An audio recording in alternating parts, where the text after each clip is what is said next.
The house felt tense the moment I stepped inside, as if it had inhaled and forgotten how to exhale. I found Emma pacing the living room like a storm trapped in a glass box. Her phone buzzed in her hand, and every vibration seemed to fuel her anger even more. When she looked up and saw me, something in her expression hardened instantly, like she had been waiting for a target. "You're home early," she snapped, not even trying to hide her annoyance. "I thought maybe we could talk," I said gently, hoping to soften her mood. For weeks she had been distant, edgy, irritated by everything I said. I thought it was stress, school, friends, something external. I never imagined it was me. She scoffed, crossing her arms. "Talk? You mean criticize, judge, control?" "Emma, that's not fair," I murmured. "Oh, please," she fired back, voice rising. "You never listen. You just show up and ruin things without even knowing you're doing it." I stood there, stunned by the venom in her tone. I tried to explain, to reach her, to remind her I was on her side, but each word only made her more furious. Her hands shook, her face reddened. Then she stepped closer, trembling with a rage so sharp it felt foreign. And she screamed, "I wish you would just die already. My life would be better without you." The world went silent. My heartbeat stopped. I felt those words carve themselves into me, cold and unforgiving. Emma didn't look back as she grabbed her coat and slammed the door behind her, leaving the entire house echoing with the sentence that shattered everything. That night, the house felt like a museum of our past, every corner holding a memory I wasn't ready to face. I wandered into the kitchen first, where Emma used to sit on the counter as a little girl, swinging her legs while I cooked. She'd chatter endlessly, asking questions about everything. Now the silence pressed against me so heavily it hurt. I drifted down the hallway, touching the walls as though the memories might warm me. Instead, everything felt cold. I stood in front of her bedroom door for a long time before finally pushing it open. Her room was a strange mix of childhood innocence and the chaos of teenage life. Soft fairy lights still hung across the window, next to piles of clothes and forgotten notebooks. It smelled faintly of her perfume, floral, sweet, something she used way too much of. I sank onto her bed, the mattress dipping under my weight, and my eyes landed on a framed photo on her nightstand. Emma at age 5, toothless grin, arms wrapped around my neck. She used to cling to me like I was her whole world. And now she wished I were dead. I pressed a hand to my chest, trying to slow the ache. I replayed her words again and again, hoping they might distort, soften, become something else.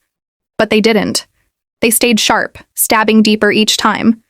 Scrolling through my memories, I saw the years I carried her, physically, emotionally, financially. The birthday parties I planned alone, the late-night fevers, the tuition I worked extra hours to pay. I gave everything I could, sometimes more than I had. And somewhere along the way, she stopped seeing any of it. A heavy truth settled over me. I had been giving without limits to someone who had forgotten how to value me. And as I sat there in the dim glow of her fairy lights, I realized something devastating but necessary. Love wasn't the same as enabling, and something in our dynamic had to change before it destroyed us both. The morning light crept through the curtains in thin, hesitant lines, as if afraid to enter the room after the night I'd had. I sat at the kitchen table with a mug of tea that had long gone cold, my hands wrapped around it only for the illusion of warmth. I barely slept. Every time I closed my eyes, I heard Emma's voice echoing in the dark. "I wish you would just die already." But beneath the pain, something else had begun to form, slow and steady, clarity. A realization that had been building for years but had never dared to surface until now. I opened my laptop, heart pounding. My fingers hovered over the trackpad as I scrolled through the list of automatic payments I'd set up for Emma.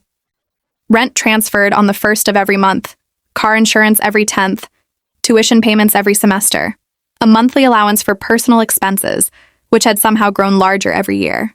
Each line was a reminder of the life I had built for her, one she no longer appreciated. I clicked on the first payment. "Cancel?" the system asked. My hand trembled. I closed my eyes and pictured the little girl who used to run into my arms, then remembered the young woman who yelled that her life would be better without me. I clicked yes. The second cancellation was easier. The third easier still. One by one, I severed the financial ties that had quietly kept her dependent and entitled. With each confirmation, I felt a strange heaviness lifting from my shoulders, fear leaving, strength settling in its place. When I was done, I stared at the blank screen, breathing slowly. My chest hurt, but it was a clean, necessary pain, like something infected had finally been cut away. Then I typed a message to her. Not long, not emotional, just the truth. Emma, I love you, but I can't continue supporting someone who treats me with cruelty. I am ending all financial help. I hope one day you understand this decision. I read it once, twice, then pressed send. The house felt impossibly still, as if waiting for the world to shift. And in a way, it had. For the first time in years, I had chosen myself. It didn't take long. 3 hours after I sent the message, my phone lit up with Emma's name flashing across the screen. I knew before answering that the call wouldn't be gentle. I took a deep breath and picked up. Her voice exploded through the speaker before I could say a word. "What did you do?" She screamed. "My rent didn't go through. My card just got declined at the store. Are you kidding me right now?" I let her speak, let her shout, let her panic rise. For years, I had filled every gap in her life before she ever felt it. This was the first time she was experiencing consequences in real time, and she wasn't prepared. "This isn't funny," she shouted, her tone cracking with disbelief. "Why would you do this to me? How am I supposed to live? I have bills, responsibilities, things I need." I finally spoke quietly. "Emma, we talked about this. I told you I was stopping." "That was before I knew you were serious," she shot back, voice trembling. "You can't just cut me off. You're supposed to help me." "I did help you, for years, but you can't speak to me the way you did and expect nothing to change." There was a pause, sharp, wounded, angry. I heard her breathing, quick and uneven.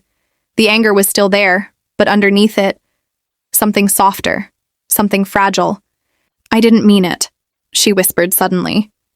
The words sounded pulled from her, dragged through tears she didn't want to shed. "I was angry, okay? People say things when they're angry."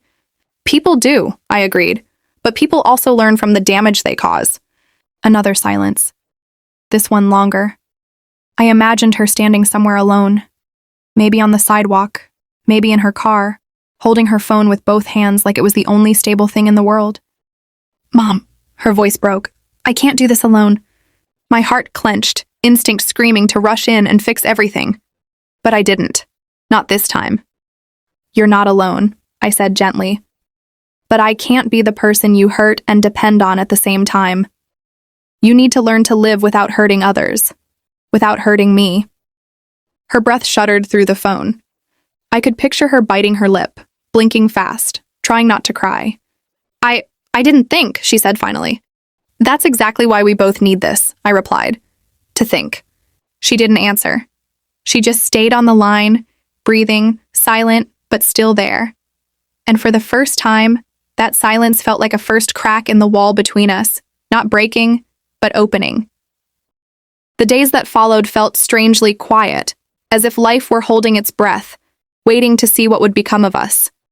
Emma didn't call, and I resisted every motherly instinct to reach out first. Each morning I woke with a dull ache in my chest, but also a growing sense of strength. I hadn't abandoned her. I had simply stepped out of the role she expected me never to leave. On the 7th day, a soft knock sounded at the door. Not frantic, not angry, just hesitant. When I opened it, Emma stood there, shoulders hunched, eyes red-rimmed and swollen. She looked smaller, younger, stripped of the bravado that usually shielded her emotions. "Mom," she whispered, her voice barely a thread.